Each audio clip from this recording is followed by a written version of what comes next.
শীতের সকালে গুড় বানানোর দৃশ্য গ্রাম বাংলার ঐতিহ্য হলেও বর্ষাকালের গুড় বানানোর দৃশ্যটা অনেকটা আমাবস্যার চাঁদের মতোই। আর এই আমাবস্যার চাঁদটাকে আজকে বাস্তবে রূপান্তর করব। তবে খেজুর, তাল কিংবা আখের রস দিয়ে নয়। আজকে আপনাদের গুড় বানিয়ে দেখাবো পাকা কাঁঠাল দিয়ে। কাঁঠালের এই গুড় বানানোর জন্য আমাদের লাগবে একটা কাঁঠাল। তবে যেই সেই কাঁঠাল নয় কিন্তু, এই গুড় বানানোর জন্য লাগবে পাকা নরম রসা কাঁঠাল। এখানে আমি মিডিয়াম সাইজের একটা পাকা কাঁঠাল নিয়েছি এবং কাঁঠাল থেকে কোয়াগুলোকে আলাদা করে নিয়েছি। এরপর এই কোয়াগুলো থেকে বীজ এবং অপ্রয়োজনীয় অংশগুলো ফেলে দিয়ে এর সাথে মেশাতে হবে চুন। পানের সাথে যে চুন খাওয়া হয় সেই চুন। চুন মেশাচ্ছি কেন জানেন? কারণ গুড় বানাতে হলে তো রসের প্রয়োজন হয়, আর এই কাঁঠাল থেকে তো আর রস হয় না। তাই এই কাঁঠালের কোয়া থেকে রস বের করার জন্যই এই চুন আর কাঁঠালের মাখামাখি। এখন চুন মেশানোর পর কাঁঠালগুলোকে হাত দিয়ে এভাবে চেপে চেপে একটু নরম করে দেব।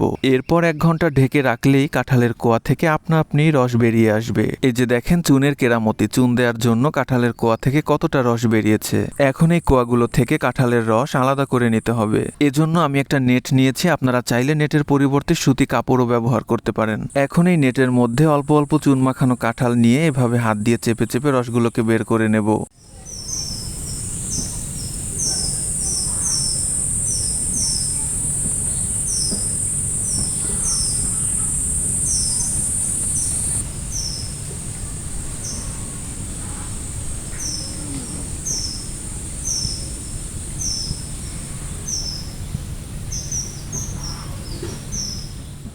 এই যে দেখেন নেট দিয়ে এভাবে নিংড়ে নিংড়ে কাঁঠাল থেকে সবটুকু রস বের করে নিয়েছি। কাঁঠাল থেকে রস বের করে নেওয়ার পর এখন একটা ছাঁকনি দিয়ে এই রসগুলোকে ভালোভাবে ছেঁকে নেব।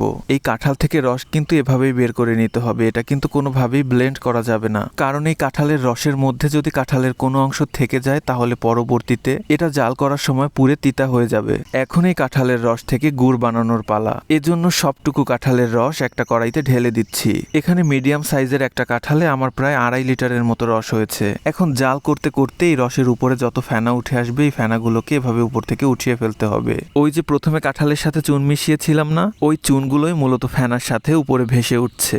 এই রসটা জাল করার সময় কিন্তু কন্টিনিউয়াসলি নাড়তে হবে, কারণ খেজুর, তাল বা আখের রসের তুলনায় কাঁঠালের এই রসটা অনেক বেশি ঘন এবং অনেক বেশি ভারী। তাই নাড়া বন্ধ করলে এই রসটা পুড়ে যেতে পারে।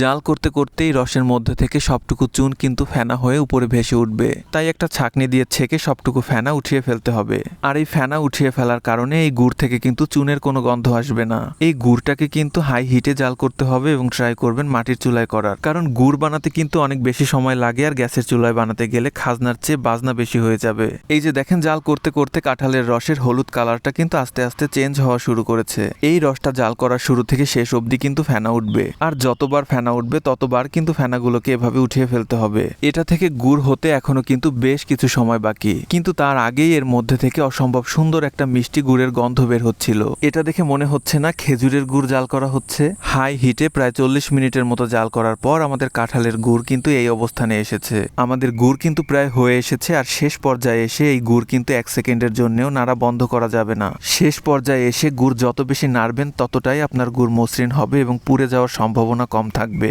এই গুড়টা যখনই ঘন হয়ে আসবে সেই অবস্থায় কিন্তু চুলার জাল একদমই কমিয়ে রাখতে হবে। প্রায় 45 মিনিটের মতো জাল করার পর আমাদের গুড় কিন্তু হয়ে গেছে।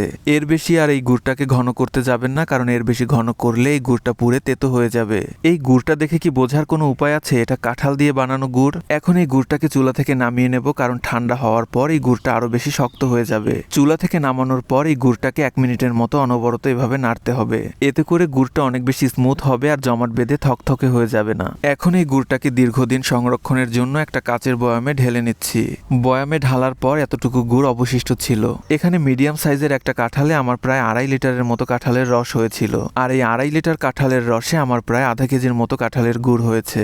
মাশাআল্লাহ, এই গুড়টা খেতে এত বেশি মিষ্টি, আর এর মধ্যে থেকে কিন্তু সুন্দর কাঁঠালের একটা স্মেলও আসছিল। আর এটার মধ্যে কিন্তু একদমই চুনের কোনো স্মেল নাই।